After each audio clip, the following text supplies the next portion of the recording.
श्रीमद्भागवत गीता अध्याय 8 अक्षर ब्रह्म योग। इस अध्याय में श्री वासुदेव ब्रह्म, अध्यात्म, धर्म आदि से संबंधित अर्जुन के प्रश्नों का उत्तर देते हुए कहते हैं कि परम अक्षर ब्रह्म है, अपना स्वरूप अर्थात जीवात्मक अध्यात्म नाम से कहा जाता है तथा भूतों के भावों को उत्पन्न करने वाला जो त्याग है वो कर्म नाम से कहा गया है।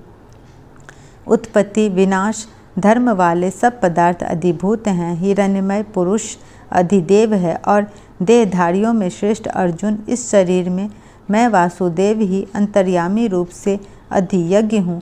जो पुरुष अंतकाल में मुझको ही स्मरण करता हुआ शरीर को त्याग कर जाता है वो मेरे साक्षात स्वरूप को प्राप्त हो जाता है, इसमें कोई संशय नहीं है। अर्जुन ने कहा, हे पुरुषोत्तम, वह ब्रह्म क्या है, अध्यात्म क्या है, कर्म क्या है, अधिभूत नाम से क्या कहा गया है और अधिदेव किसको कहते हैं?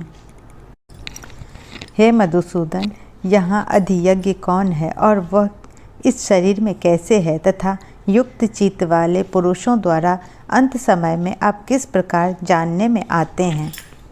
श्री भगवान ने कहा, परम अक्षर ब्रह्म है, अपना स्वरूप अर्थात जीवात्मा अध्यात्म नाम से कहा जाता है तथा भूतों के भाव को उत्पन्न करने वाला जो त्याग है वो कर्म नाम से कहा गया है। उत्पत्ति, विनाश, धर्म वाले सब पदार्थ अधिभूत हैं। हिरण्यमय पुरुष अधिदैव है और हे देहधारियों में श्रेष्ठ अर्जुन, इस शरीर में मैं वासुदेव ही अंतर्यामी रूप से अधियज्ञ हूँ। जो पुरुष अंतकाल में भी मुझको ही स्मरण करता हुआ शरीर को त्याग कर जाता है वह मेरे साक्षात स्वरूप को प्राप्त होता है, इसमें कुछ भी संशय नहीं है। हे कुंती पुत्र अर्जुन, यह मनुष्य अंतकाल में जिस जिस भी भाव को स्मरण करता हुआ शरीर का त्याग करता है उसको ही प्राप्त होता है, क्योंकि वह सदा उसी भाव से भावित रहता है। इसलिए हे अर्जुन, तू सब समय में निरंतर मेरा स्मरण कर और युद्ध भी कर। इस प्रकार मुझ में अर्पण किए हुए मन बुद्धि से युक्त होकर तू निसंदेह मुझको ही प्राप्त होगा। हे पार्थ, यह नियम है कि परमेश्वर के ध्यान के अभ्यास रूप योग से युक्त दूसरी ओर न जाने वाले चित्त से निरंतर चिंतन करता हुआ मनुष्य परम प्रकाश रूप दिव्य पुरुष को अर्थात परमेश्वर को ही प्राप्त होता है।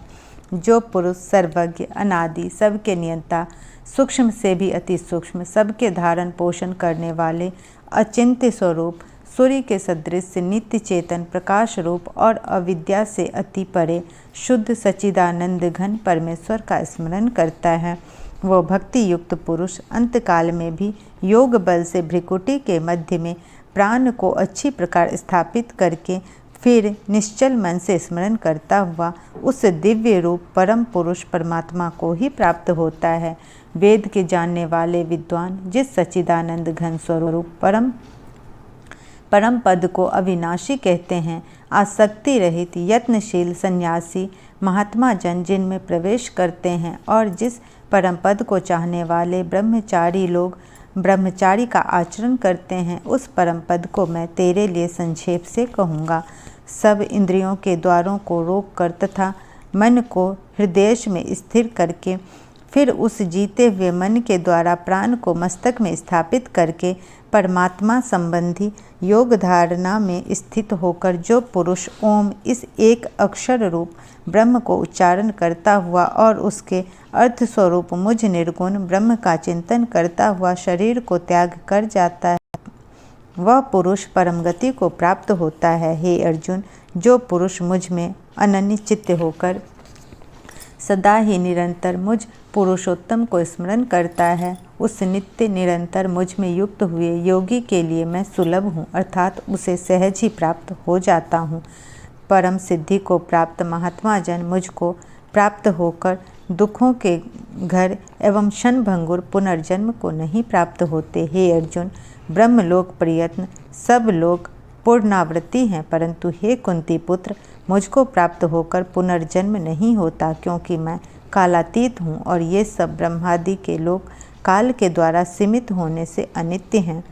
ब्रह्मा का जो एक दिन उसको 1000 चतुर्गीत की अवधि वाला और रात्रि को भी 1000 चतुर्गीत की अवधि वाली जो पुरुष तत्व से जानते हैं, वे योगी जन काल के तत्व को जानने वाले हैं। संपूर्ण चराचर भूतगण ब्रह्मा के दिन के प्रवेश काल में अव्यक्त से अर्थात ब्रह्मा के सूक्ष्म शरीर से उत्पन्न होते हैं और ब्रह्मा की रात्रि के प्रवेश काल में उस अव्यक्त नामक ब्रह्मा के सूक्ष्म शरीर में ही लीन हो जाते हैं। हे पार्थ, वही यह भूत समुदाय उत्पन्न होकर प्रकृति के वश में हुआ रात्रि के प्रवेश काल में लीन होता है और दिन के प्रवेश काल में फिर उत्पन्न होता है।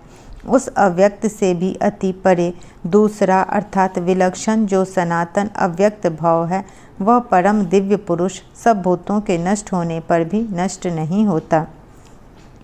जो अव्यक्त अक्षर इस नाम से कहा गया है, उसी अक्षर नामक अव्यक्त भाव को परम गति कहते हैं तथा जिस सनातन अव्यक्त भाव को प्राप्त होकर मनुष्य वापस नहीं आते, वो मेरा परम धाम है।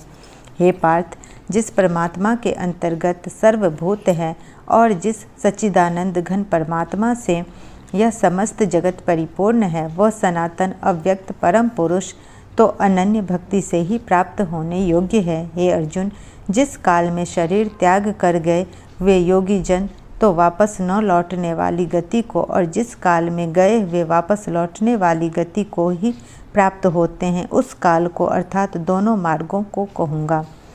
जिस मार्ग में ज्योतिर्मय अग्नि अभिमानी देवता है, दिन का अभिमानी देवता है, शुक्ल पक्ष का अभिमानी देवता है और उत्तरायण के 6 महीनों का अभिमानी देवता है, उस मार्ग में मरकर गए हुए ब्रह्मवेत्ता योगी जन उपयुक्त देवताओं द्वारा कर्म से ले जाए जाकर ब्रह्म को प्राप्त होते हैं। जिस मार्ग में धूमाभिमानी देवता है, रात्रि अभिमानी देवता है तथा कृष्ण पक्ष का अभिमानी देवता है और दक्षिणायन के 6 महीनों का अभिमानी देवता है, उस मार्ग में मरकर गया हुआ सकाम कर्म करने वाला योगी उपयुक्त देवताओं द्वारा कर्म से ले गया हुआ चंद्रमा की ज्योति को प्राप्त होकर स्वर्ग में अपने शुभ कर्मों का फल भोगकर वापस आता है। क्योंकि जगत के ये 2 प्रकार के शुक्ल और कृष्ण अर्थात देवायन और प्रेतायन मार्ग सनातन माने गए हैं। इसमें एक के द्वारा गया हुआ जिससे वापस नहीं लौटना पड़ता, उस परम गति को प्राप्त होता है और दूसरे के द्वारा गया हुआ फिर वापस आता है अर्थात जन्म मृत्यु को प्राप्त होता है। हे पार्थ, इस प्रकार इन दोनों मार्गों को तत्व से जानकर कोई भी योगी मोहित नहीं होता। इस कारण हे अर्जुन, तू सब काल में समबुद्धि रूप योग से युक्त हो अर्थात निरंतर मेरी प्राप्ति के लिए साधन करने वाला हो। योगी पुरुष इस रहस्य को तत्व से जानकर वेदों के पढ़ने में तथा यज्ञ तप और दानादि के करने में जो पुण्य फल कहा है, उन सबको निसंदेह उल्लंघन कर जाता है और सनातन परम ब्रह्म को प्राप्त होता है।